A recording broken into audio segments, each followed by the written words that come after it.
အသက်ရှိရှိနဲ့ပျော်ရွှင်တဲ့ဘဝတစ်ခုကိုပိုင်ဆိုင်ခြင်းနဲ့ဆန္ဒရှိလားဒီနေ့ဘိုးပြောပြမယ့်အကြောင်းအရာကတော့ The Japanese Secret to a Happy Life ဆိုတဲ့စာအုပ်ထဲကဘိုးစုတက်ရရှိမဲ့အချက်လေးတွေကိုဝေမျှပေးသွားမှာဖြစ်ပါတယ်ဒီစာအုပ်မှာဖော်ပြထားတဲ့အထူးအကြောင်းအရာကတော့ Ikigai ဆိုတဲ့အဓိပ္ပာယ်ရှိရှင်းလင်းခြင်းပါပဲဘိုးရဲ့ပထမဗီဒီယိုမှာတော့ Ikigai အကြောင်းကိုအသေးစိတ်ရှင်းပြပေးသွားပါပြီအခုဗီဒီယိုလေးမှာတော့မိတ်ဆွေရဲ့ဘဝကိုနေ့စဉ်နဲ့အမျှအဓိပ္ပာယ်ရှိဖြတ်သန်းနိုင်အောင်လက်တွေ့လှုပ်ဆောင်နိုင်မယ့်အချက်လေးတွေကိုအဆင့်၄ဆင့်နဲ့ပြပြပေးသွားမှာဖြစ်ပါတယ်ပထမအဆင့်အဓိပ္ပာယ်ရှိတဲ့အလုပ်ကိုရှာပါ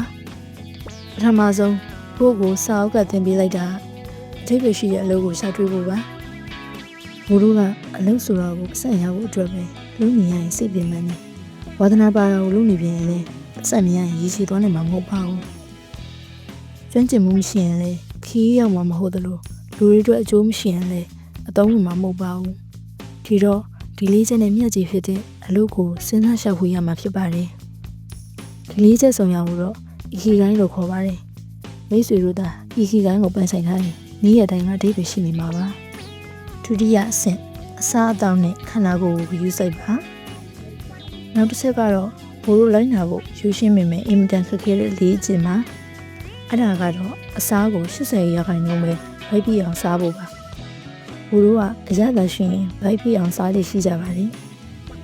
ဒါပေမဲ့ဒီစာအုပ်ထဲမှာတော့20%ကိုအစာအိမ်ထဲမှာအလွတ်ထားပါလို့ပြောထားပါတယ်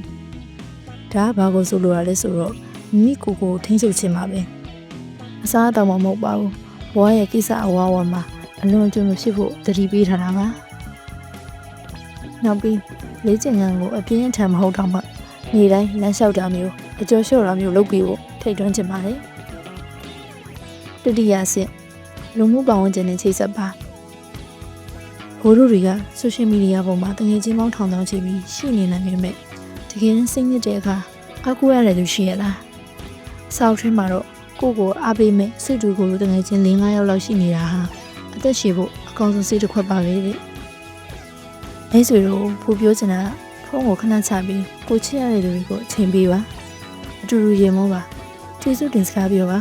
ဒီလိုလူမျိုးစတဲ့မှုတွေကဘိုးရဲ့စိတ်ကိုနှုတ်ပြစီပါလေစုထအဆင့်အကောင်းမြင်စိတ်နဲ့ကျေးဇူးတင်ခြင်းနောက်ဆုံးဆင့်ကတော့ပြုံးဖို့နဲ့ကျေးဇူးတင်ဖို့ပါပဲစာအုပ်ထဲမှာအိုကီနာဝါကအသက်အရွယ်ကြီးရှိတဲ့သူတွေကဘလောက်ပဲခက်ခဲတဲ့ဘဝကိုဖြတ်သန်းရပါစေပြုံးကိုလက်မလွတ်ကြဘူးရဲ့မိတ်ဆွေဒီနေ့မိတ်ဆွေရရှိထားတဲ့အရာလေးတွေအတွက်ကျေးဇူးတင်ကြပါလေကောင်းလေတန်းရတာအလုပ်ရှိနေတာမိသားစုရှိနေတာဒါတွေကရွှေရှိမြင်မဲ့တမိုးရှိပါတယ်အကောင်းမြင်စိတ်ရှိတဲ့သူတွေကအခက်အခဲတွေကိုအခွင့်အရေးဖြစ်ပြောင်းလဲနိုင်ပါတယ်အသက်ရှည်ဖို့ဆိုတာစိတ်တရုံနဲ့မရပါဘူးကိုယ့်ဘဝမှာအဓိပ္ပာယ်ရှိတဲ့အလုပ်တစ်ခုရှိဖို့အပေါင်းအသင်းကောင်းဖို့နဲ့အစားအသောက်ဆင်ခြင်ဖို့စတာတွေလည်းလိုအပ်ပါတယ်မိတ်ဆွေတို့လည်းဒီနေ့ကစပြီးကြောင်းလက်ကြည့်လိုက်ပါတင်းငယ်လေးပြောင်းလဲမှုလေးကနေအဓိပ္ပာယ်ရှိတဲ့ဘဝတစ်ခုဖြစ်လာမှသိချပါတယ်အခုဘိုးပြောပြတဲ့အချက်လေးတွေကတစ်ခုကိုပဲဒီနေ့ကစပြီးလိုက်နာကြည့်ပါလို့ဘိုးကတိုက်တွန်းလိုက်ပါစီနော်အားလုံးကိုကျေးဇူးတင်ပါတယ်